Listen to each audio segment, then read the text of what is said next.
If you enjoy this kind of captivating coverage of royalty and culture, subscribe to the channel, share this video with your friends, and tell us in the comments what you think of this royal appearance.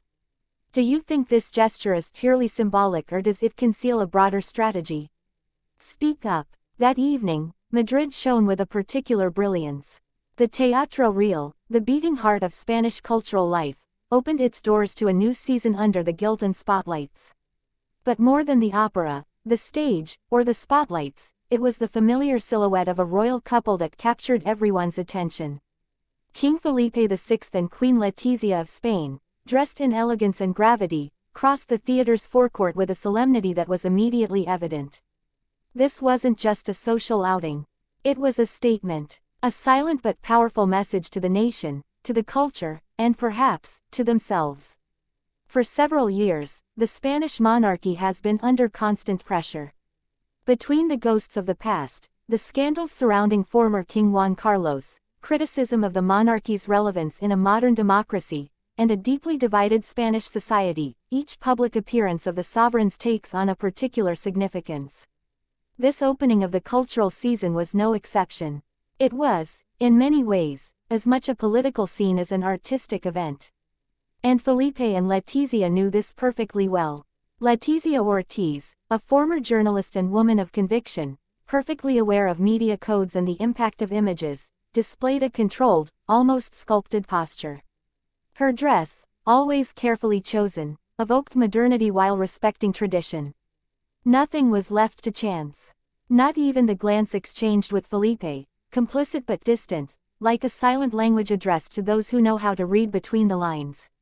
Together they appeared united and solid, but the palpable tension perhaps betrayed the invisible struggles they waged behind the scenes. Felipe VI, for his part, displayed the allure of a king aware of his role. Far from his father's flamboyance, he embodies a calculated sobriety, an almost austere monarchical duty. His presence at the Teatro Real was a strategic choice. Supporting culture in these troubled times also serves to remind us that the crown is not disconnected from civil society. It affirms that royal Spain knows how to hear, see, and support what makes the heart of a nation beat. But this evening was not limited to a communications exercise. It was also the scene of subtle gestures, moments captured by the cameras, which tell a far greater story than official speeches. When Letizia, during the intermission, exchanged a few words with young artists, one could read an emotional sincerity in her gaze. She didn't feign interest. She listened, questioned, and was involved. Behind the polite expressions lies the former journalist, passionate about culture and human destiny. She knows that every word can count, every smile can become a message. The audience, for its part, oscillated between fascination and respect. The applause, loud but controlled, resonated as much as a tribute as an act of loyalty. In a country where regional tensions, political divisions, and long-standing scandals have undermined confidence in the monarchy, this evening seemed to reconcile, at least temporarily, the cultural elite and representatives of the crown. The presence of Felipe and Letizia could not be neutral. It crystallized hopes, criticisms, and analyses. It was dissected, commented on, and interpreted the very next day in the press, on social media, and in Madrid's intellectual circles. This support for culture extends far beyond the Teatro Real. It is part of a broader strategy of legitimization.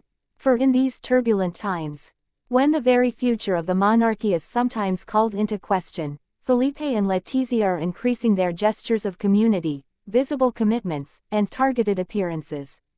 They know that the crown's longevity no longer depends on divine right, but on popular acceptance. And this acceptance inevitably requires exemplary behavior, modernity, and visibility. Culture, a pillar of Spanish identity, thus becomes a platform for reconquest. By appearing at the Teatro Real, the sovereigns send a clear message: they are not confined within the cold walls of palaces. They are there, at the heart of artistic life, in contact with the enlightened people, witnesses and actors of a Spain that thinks, that creates, that fights for its values. This message, if received as sincere, can breathe new life into a monarchy often criticized for its inaction. And yet, not everything is so simple. For behind the flashes and polite smiles, tensions persist. Criticisms of Letizia, sometimes hurtful, often sexist, continue to circulate. Her modern image is disturbing. Her non-aristocratic past remains a topic of discussion. Some conservative circles still do not fully accept this free, assertive woman, sometimes deemed too distant, too intellectual. But it is precisely this singularity that makes her a valuable asset in the monarchy's modernization strategy. Felipe, for his part, continues to bear the weight of his legacy. That of a once adored father, now exiled. That of an institution searching for meaning in a changing Spain.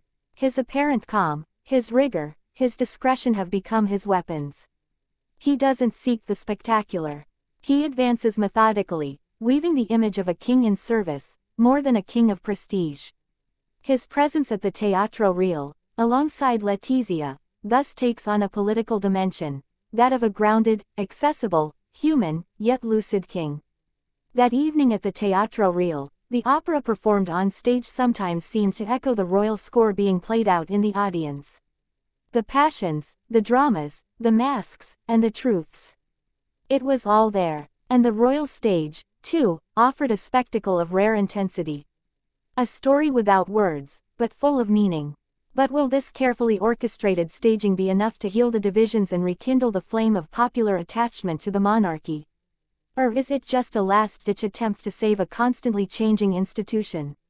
And what do you think this royal appearance at the Teatro Real really reveals?